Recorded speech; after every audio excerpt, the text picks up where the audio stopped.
Untuk yang pertama ada Anies Rashid Baswedan. Bagaimana kemudian Bapak melihat sosok Anies Baswedan adalah seorang yang justru menaati janjinya, menunaikan janjinya dalam hal perumahan rakyat. Apa saja capaian-capaian dalam hal ini begitu Pak? Pertama, menurut saya menarik sekali melihat Anies Baswedan seorang yang sangat pegang janji ya, sangat amanah. Mulai dari masa kampanye itu beliau selalu mengingatkan kalau bikin janji diteliti dulu bisa dipenuhi atau enggak gitu. Karena kita lalu wajib loh. Karena kesalehannya menganggap udah janji harus dipenuhi. Kemudian sepanjang perjalanan anehnya beliau tuh sering minta maaf ke saya. Kalau dalam Mas Marco maaf ini kita baru sampai segini.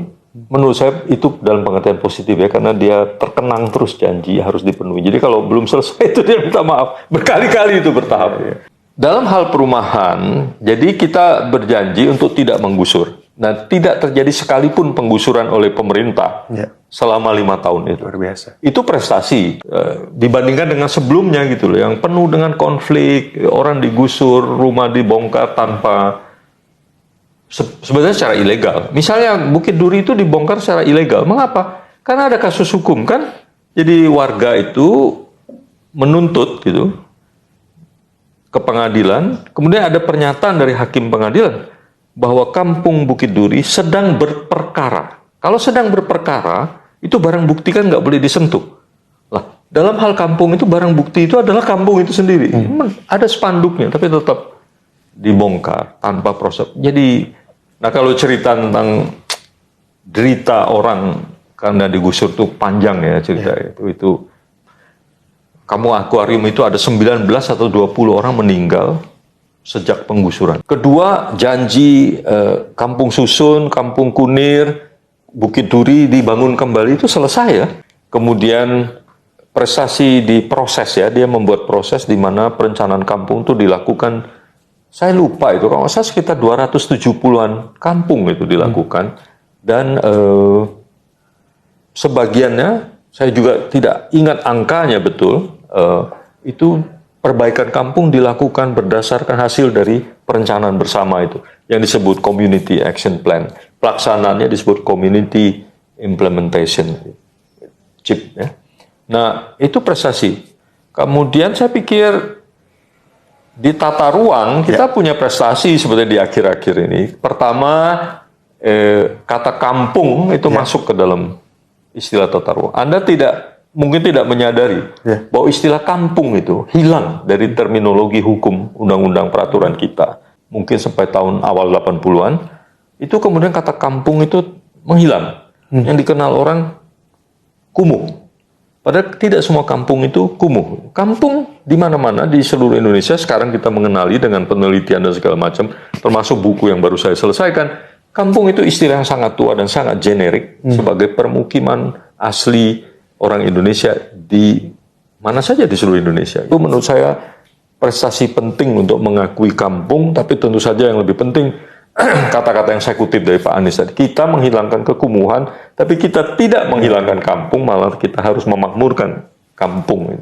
Itu perubahan mendasar.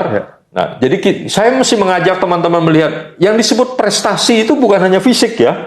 Prestasi itu juga mengubah pandangan gitu loh. Mengubah persepsi itu prestasi. Tiba-tiba kampung itu menjadi biasa lagi, memang seharusnya begitu. Itu prestasi Pak Anies tuh mengubah wacana itu.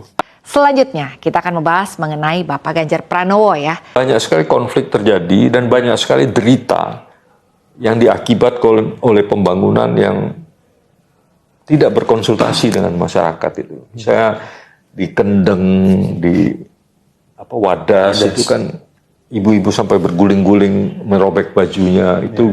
Coba Anda bayangkan, oh itu ibu Anda atau kakak Anda atau adik perempuan Anda. Kemudian ada ibu-ibu menyemen kaki di depan istana. Menurut saya itu sudah suatu bahasa yang sangat menyedihkan. Gitu. Nah itu tidak perlu terjadi sebetulnya. Kalau kita melakukan proses pembangunan yang oleh Pak Anies disebut kolaborasi itu, dan itu memang terjadi gitu. Makanya Pak Anies kok pergi ke kampung-kampung kan disambut dengan baik gitu. Nah ini penting mengingat kata infrastruktur itu sering membuat orang lupa bahwa tujuan infrastruktur itu juga untuk memakmurkan masyarakat ya. Hal kedua yang orang sering lupa dalam pembangunan kita adalah infrastruktur dibenarkan hanya untuk kepentingan umum.